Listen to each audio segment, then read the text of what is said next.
بھی کیا کرتا، اس کا کیا ماجرا ہے کہ وہ نظر نہیں آتا؟ تو لوگوں نے بتایا کہ اس کی طبیعت ناساز ہے۔ آپ فرماتے ہیں کہ میں اس کے گھر گیا، جا کر میں نے اس سے اس کی طبیعت پوچھی، دریافت کی، تو بتانے پر کہا کہ میری طبیعت اب اس قابل نہیں کہ میں چل کر وہاں عبادت کے لیے آ سکوں۔ اب اس بندے نے وصیت کی، کہا کہ میں آپ سے یہ درخواست کرتا ہوں کہ جب میرا انتقال ہو جائے ایسا کرنا، مجھے غسل دینا اور میرا جنازہ پڑھا کر آپ ہی مجھے دفن کرنا، اور پھر ایسا کرنا کہ کم از کم ایک رات میری قبر پر بیٹھ کر قرآن کی تلاوت کرتے رہنا، بس یہ میری ایک بات مان لینا۔ حضرت سیدنا سفیان ثوری فرماتے ہیں میں نے اس سے وعدہ کر لیا کہ جب آپ کا انتقال ہوگا تو میں آپ کی قبر پر ایک رات تو کم سے کم ضرور بیٹھوں گا۔ انتقال کے بعد جنازہ پڑھایا گیا، آپ کو دفن کر دیا گیا۔ حضرت سیدنا سفیان ثوری کہتے ہیں تلقین کے بعد میں قبر پر بیٹھ کر قرآن کی تلاوت کرتا رہا، رات کے کئی حصے بیتے تو کہتے ہیں مجھے نیند میرے اوپر غالب آئی، اونگ آئی تو میں آواز سنتا۔ کیا آواز آ رہی تھی؟ آواز یہ آ رہی تھی میرے اس بندے کو تلقین کی ضرورت نہیں، اس لیے کہ ہم نے اس کے سارے اعمال کو دیکھ کر اس کے ساری عذابات کو ختم کر کے ہم نے اس کے اوپر رحمتوں کا سایہ کر دیا ہے۔ پوچھنے پر بتایا گیا کہ ایسا کیا اس نے عمل کیا تھا کہ جس کی وجہ سے قبر کے اندر اس کو کسی طرح کی تکلیف نہیں ہو رہی، اور آواز یہ آ رہی ہے کہ بندہ خدا تیری تلقین کی کوئی ضرورت نہیں، ہم نے ویسے ہی اس کے اوپر رحمت کر دی، ایسا اس نے کون سا عمل کیا؟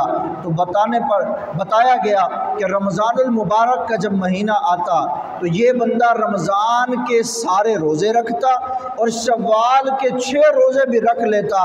اللہ کو اس کی یہ ادا پسند آئی ہے کہ اللہ نے اس کی قبر کے عذاب کو ختم کر دیا۔ اب یہاں پر جو علماء نے بات کی ہے اس کو سمجھنے کی ہے۔ بات صرف یہ ہوئی ہے کہ روزہ رکھ لیا تھا۔ صاحب روزہ رکھ لینے کا نام صرف اتنا نہیں ہے کہ میں نے اور آپ نے کھانا پینا چھوڑ دیا ہے، بس روزہ اس چیز کا نام نہیں ہے۔ روزہ بدنی عبادت کا نام ہے۔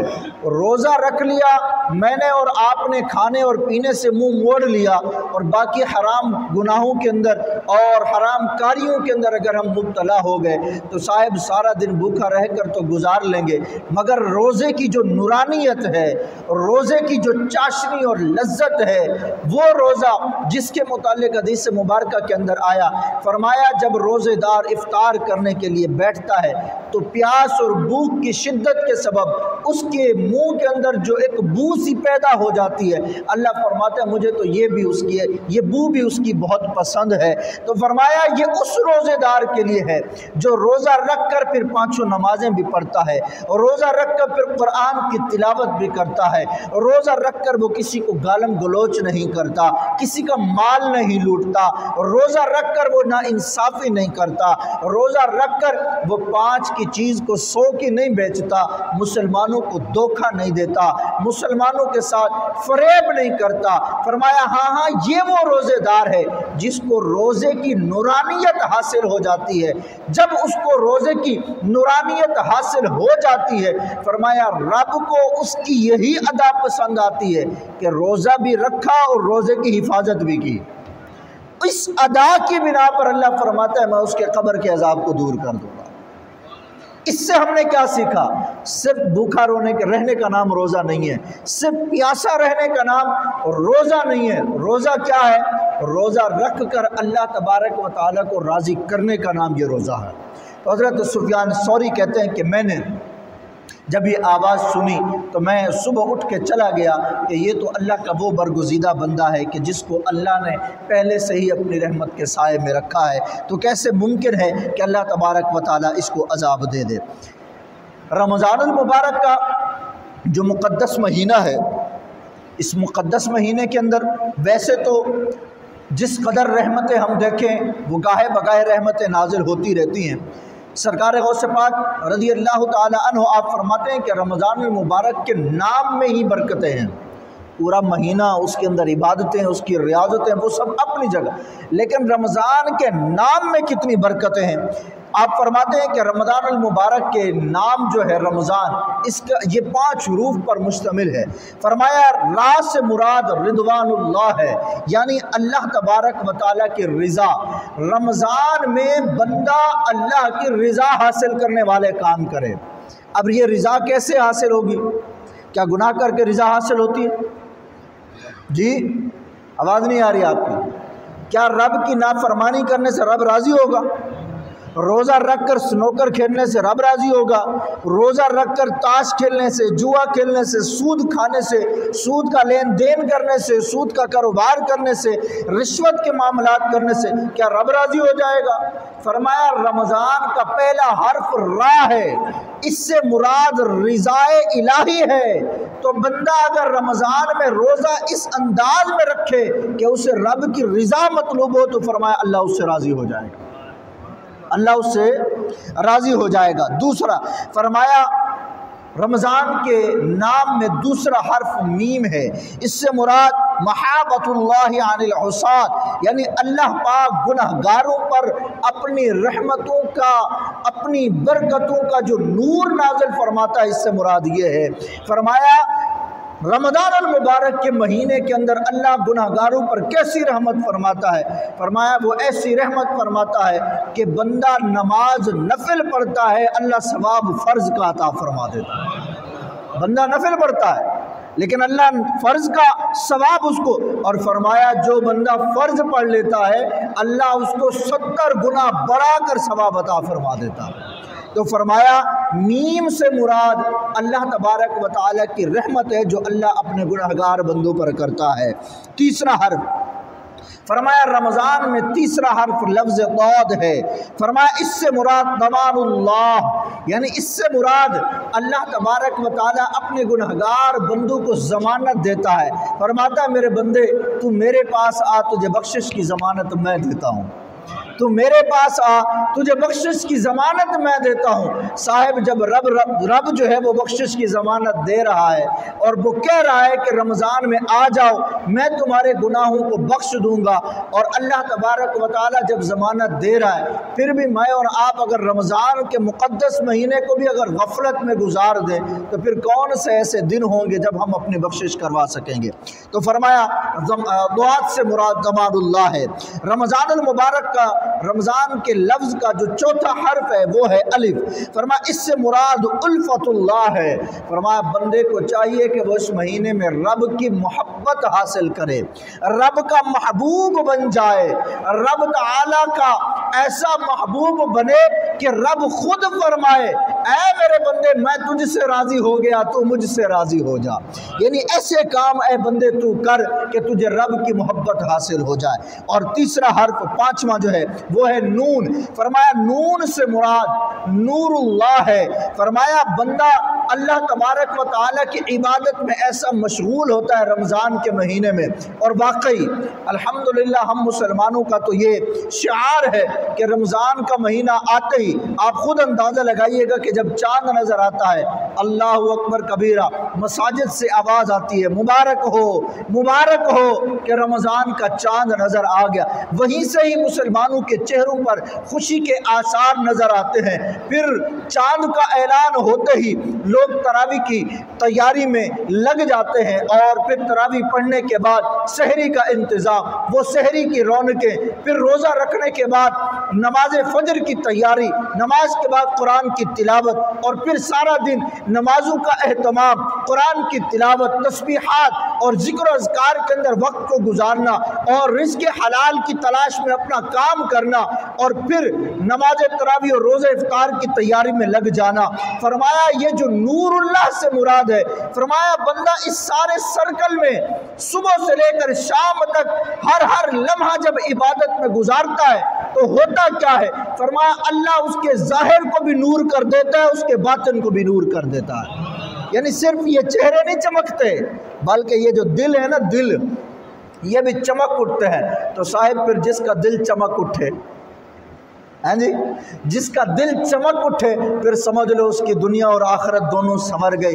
یہ دل کے چمکنے کا مہینہ ہمارا رمضان المبارک آ رہا ہے، تو فرمایا نون سے مراد نور اللہ ہے کہ اللہ تبارک و تعالی اس مہینے کے اندر بندوں کو نورانیت عطا فرما دیتا ہے، روشنیاں اور جلوہ عطا فرما دیتا ہے، لیکن اس کے لیے بندے کو خود محنت کرنی ہوتی ہے، اور وہ طریقہ یہ ہوتا ہے کہ روزے بھی رکھے، عبادتیں بھی کرے، ریاضتیں بھی کرے۔ اچھا یہاں ایک اور کنسپٹ بھی میں آپ کا کلیئر کرتا چلا جاؤں بھائی، ٹھیک ہے ہم جو ہے وہ روزہ بھی رکھتے ہیں، ساتھ میں ہم تراویح بھی پڑھتے ہیں اور نمازوں کا بھی اہتمام کرتے ہیں، لیکن ایک طرف مسجد میں آ کر میں نے نماز پڑھی اور وہیں نہ مسجد سے جاتے ہی میں سود کے کام میں لگ گیا، تو اس اسٹیج پر آ کر بندے کو خود سوچنا چاہیے کہ ایک طرف میں حرام کام کروں، دوسری طرف جا کر میں رب کو راضی کروں، تو ٹھیک ہے آپ اپنے گناہوں کی جا کر معافی مانگ لیتے ہیں، رب تو کریم ہے وہ تو معاف کر دے گا، لیکن دوبارہ آپ کس کام میں لگ گئے؟ اچھا پھر رمضان کا مقدس مہینہ، اس مقدس مہینے میں تو پھر تو طوفان بدتمیزی ایک طرح سے بچتا ہے۔ نائٹ کرکٹ ٹورنامنٹ ہمارے رمضان کے اندر ہونا شروع ہو جاتے ہیں، مختلف قسم کے ایونٹس جو عشاء کی نمازوں کے بعد شروع ہو جاتے ہیں، اور یہ جو مختلف قسم کے ایونٹس ہوتے ہیں، آپ کو کیا لگتا ہے یہ سارے نماز تراویح پڑھ کے کرتے ہوتے ہیں؟ نہیں جی، کوئی تراویح نہیں پڑھ رہا ہوتا، کسی کو نماز کا اہتمام کا نہیں ہوتا، بڑے بڑے سیمینار منعقد ہونا، بڑی بڑی افطار پارٹیاں منعقد ہونا، آپ اس چیز کو سرچ کر لیں، آپ جا کر لوگوں کو یہ دیکھ لیں، میں سب کی بات نہیں کر رہا، افطار پارٹیاں بھی ہوں گی، آپ کو سحری پر بھی بلایا جائے گا، بڑے بڑے سیمینار بھی منعقد کیے جائیں گے، لیکن آپ ان سے پوچھ لو کہ جی بھائی روزہ رکھ کے نماز بھی پڑھی تھی یا نہیں، تو کہیں گے نہیں پڑھی تھی، بتاؤ ان کا کیا فائدہ؟ یہ تو مستحبات ہے نا، کسی کو دعوت بلانا کوئی واجب اور فرض تو نہیں ہے نا، یہ تو مستحب ہے، آپ مستحب کو کریں اور فرض اور واجب کو چھوڑ دیں تو آپ کو کیا کوئی عقل مند کہے گا؟ روزہ تو فرض ہے نا، اور نماز کیا ہے؟ نماز بھی فرض ہے، جو تراویح ہے یہ سنت مؤکدہ ہے، اس کا چھوڑنا بھی گناہ ہے، تو ہم تراویح چھوڑ دیں، ہم جو ہے وہ نمازیں چھوڑ دیں، ہم روزے چھوڑ دیں، اور ہم جو ہے وہ مین روڈوں کے اوپر کھڑے ہو کر جو ہے وہ افطاریاں کروا رہے ہیں، ہم کیا سمجھیں گے کہ ہمارے نماز اور روزے بخشے جائیں گے؟ اس چیز صاحب اس کا ثواب اپنی جگہ پہ ہے، وہ مستحب ہے، لیکن فرائض و واجبات کا بھی تو جواب دینا پڑے گا نا۔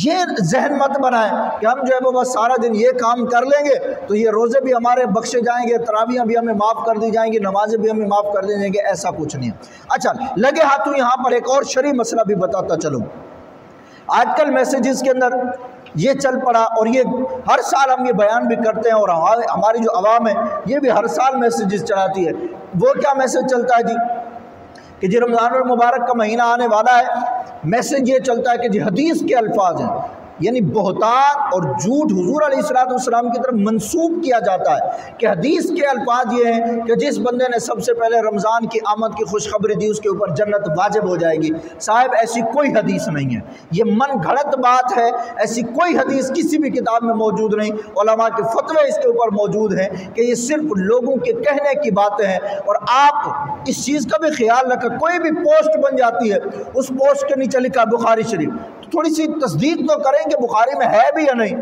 کوئی بھی اٹھ کے کسی بھی پوسٹ کے اوپر بخاری لکھ دے، مسلم لکھ دے، ابو داؤد لکھ دے، نسائی لکھ لے، کچھ بھی لکھ کر آپ کو بھیج دے، آپ سمجھ لیں گے کہ یہ حدیث کی کتاب میں ایسا کوئی نہیں ہے۔ تو یہ اس طرح کے میسیجز آپ کے پاس بھی ہو سکتے ہیں، واٹس ایپ وغیرہ پر آئے ہوں یا آپ نے کسی کو فارورڈ کی ہوں تو اس کو فوراً ڈیلیٹ بھی کریں، ایسی کوئی حدیث نہیں، یہ من گھڑت بات ہے۔ رمضان کی خوشخبری دینا ہاں ٹھیک ہے، رمضان مقدس مہینہ یہ آ رہا ہے، اس کے ایک دوسرے کو مبارکباد دینا مستحب ہمارے، لیکن یہ جنت واجب کر دے گا ایسا حدیث میں کچھ بھی نہیں ہے، ایسا کچھ بھی نہیں، لہذا ہمیں ان چیزوں سے بچنا۔ اور پھر یہ جو مسائل کھڑے ہوتے ہیں وہ کون سے مسائل؟ وہ یہ والے مسائل کہ ہمارا مسلمان بھائی جو ایک دوسرے کا، جس کو کہا گیا حدیث کے اندر المسلم اخو المسلم، کہ مسلمان مسلمان کا بھائی ہے، اور اسی مسلمان کو کہا گیا کہ اگر مشرق میں ہو اور دوسرا مغرب میں ہو تو مشرق میں رہنے والے کو اگر تکلیف ہوگی تو مغرب میں رہنے والا اس کو محسوس کرے گا۔ لیکن یہاں کیا ہوتا ہے؟ ابھی تربوز کو دیکھیے گا آپ کہاں تک پہنچتا ہے، خربوزے کو دیکھیے گا کہاں پر پہنچتا ہے، کھجور کو دیکھیے گا کہاں پر، یہ بیچنے والے مسلمان نہیں ہوتے، ذخیرہ کر کے رکھتے ہیں، اور اس ذخیرے کو پھر مسلمانوں کے اوپر جو تھوپتے ہیں اگر مسلمان چاہیں تو اس کا جو ایک طریقہ کار ہے، طے شدہ ہے، اس کا جو بینیفٹ ہے وہ رکھ کر بیچ سکتا ہے، لیکن رمضان کے مہینوں میں روزے رکھ کر جھوٹ اور دھوکہ فریب دے کر مسلمانوں کو لوٹنا، کیا یہ عبادت ہے؟ اس چیز کو عبادت کہیں گے؟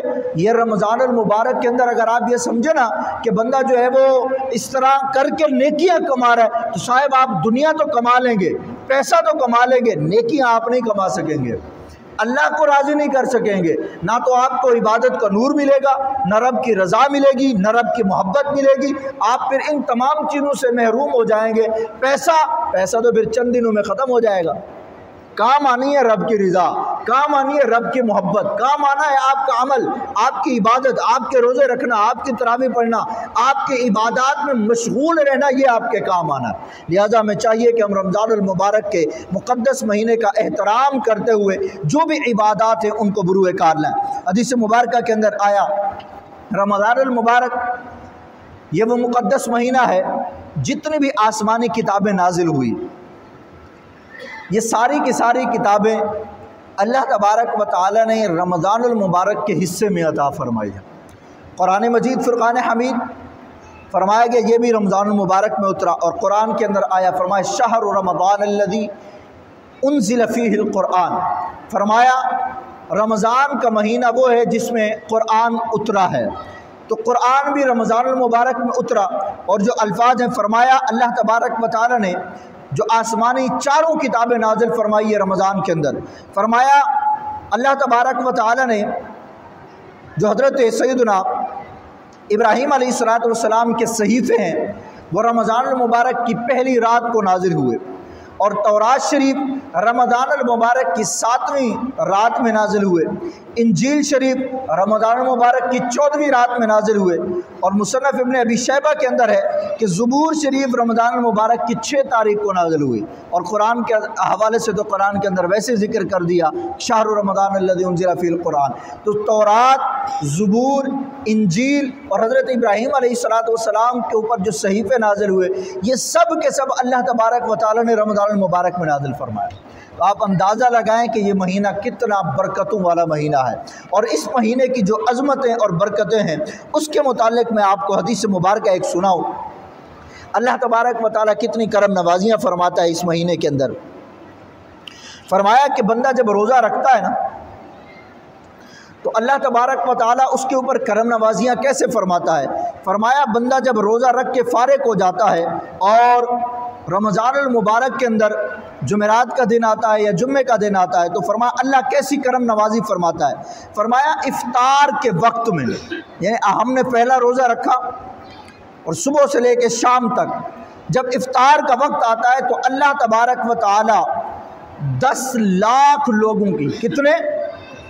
10 لاکھ لوگوں کی جو گنہگار ہوتے ہیں اللہ ان کو جہنم سے آزادی کا مژدہ سنا دیتا ہے، ان کی بخشش فرما دیتا ہے روزانہ کی بنیاد پر۔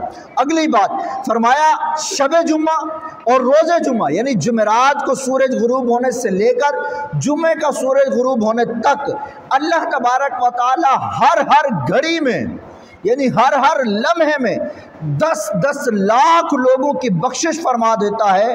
فرمایا یہ وہ لوگ ہوتے ہیں جو ہر گھڑی میں 10 لاکھ لوگوں کی بخشش ہو رہی ہے۔ یہ کون لوگ ہیں؟ فرمایا یہ وہ لوگ ہیں اللہ نے جن کے اوپر جہنم واجب کر دی تھی رمضان کے صدقے میں معاف فرما دے گا۔ جہنم واجب ہو چکی تھی لیکن رمضان کے روزوں کے صدقے میں اللہ ہر گھڑی کے اندر، یعنی آج جمعے کا دن ہے جیسے اور روزہ رمضان کا دن ہوتا تو فرمایا ہر گھڑی کس کو کہا جاتا ہے؟ سیکنڈ۔ اس کی ہر حصے میں 10 لاکھ لوگوں کی اللہ بخشش فرما رہا ہے، اور وہ لوگ جن کے اوپر جہنم واجب ہو چکی تھی، بتاؤ ایک دن میں کتنے لاکھ لوگوں کی بخشش ہوئی ہوگی؟ اللہ تو بخشش کے بہانے عطا فرماتا ہے، میرے بندے کسی بھی طرح سے تو آ جا میں تجھے بخش دوں گا۔ تو رمضان بھی ہماری بخشش کا ایک بہانہ ہے، ہماری بخشش کا۔ لیکن یہ یاد رکھیے گا جس طرح میں نے بتایا بخشش اسی صورت میں ہونی ہے کہ ہم رمضان ویسا گزاریں جیسا گزارنے کا حکم دیا گیا۔ رمضان کا روزہ رکھ کے پھر فلمیں دیکھیں سارا دن، ڈرامے دیکھیں سارا دن، اے سی چلا ہوا ہے، روم میں بیٹھے ہوئے ہیں، کوئی نماز کی فکر نہیں ہے، سارا دن جو ہے وہ ٹی وی دیکھی، سارا دن فلمیں دیکھی، سارا دن جو ہے وہ کون سی گیم ہے آج کل جو نکلی ہوئی ہے، پب جی کھیلی، سارا دن جو ہے وہ موبائل کے اندر لگے رہے، آپ کہو کہ آپ کو روزے کی نورانیت بھی حاصل ہو جائے، یہ آپ کی بھول ہے۔ روزے کی نورانیت پہ